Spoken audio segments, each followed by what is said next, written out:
we know that, but we have to maintain this essence that is being American, which is the sovereignty, the individual responsibility that I am in charge of me. And what's infuriating to me about these mass shootings, and Matt Walsh did a piece about this recently, where he discussed the prevalence of psychoactive drugs, the prevalence of psychiatric medications amongst school shooters, amongst mass shooters, that it is fucking off the charts. Yeah. And they try to hide that. They try to hide that data by using gang violence as mass shootings. Yep.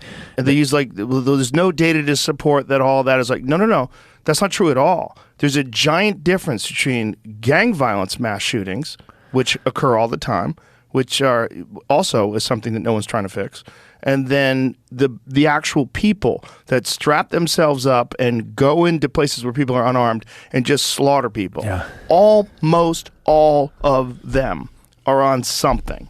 They're almost all of them. They're on SSRIs. Almost all of them are on some sort of anti-anxiety medication. Almost all of them are on something. And that we don't address that, it's not even talked about, that it's like fucking Voldemort.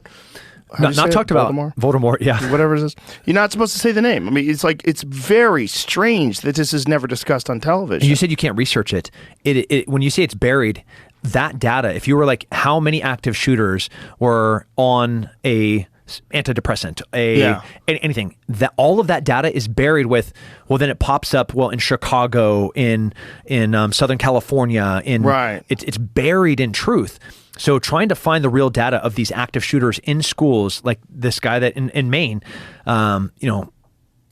known mental health problems. Yes. And he actually tried to buy a suppressor and failed trying to buy the suppressor because he self-elected. He told them that he had just recently got out of a mental institution.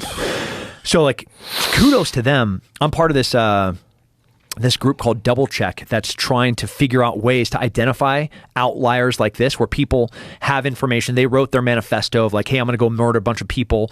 I'm going to go to this black church and kill everybody. A lot of times that information is available, and as I love the Second Amendment, every single person should be able to have a tank and a machine gun, in my opinion.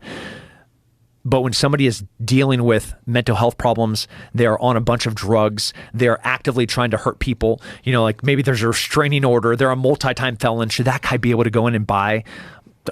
Well, clearly, that guy right there was stopped from getting a tool to maybe even hurt more people by and as a small business owner, it is my choice who I'm going to sell to and who I'm going to choose to sell a product to. And if that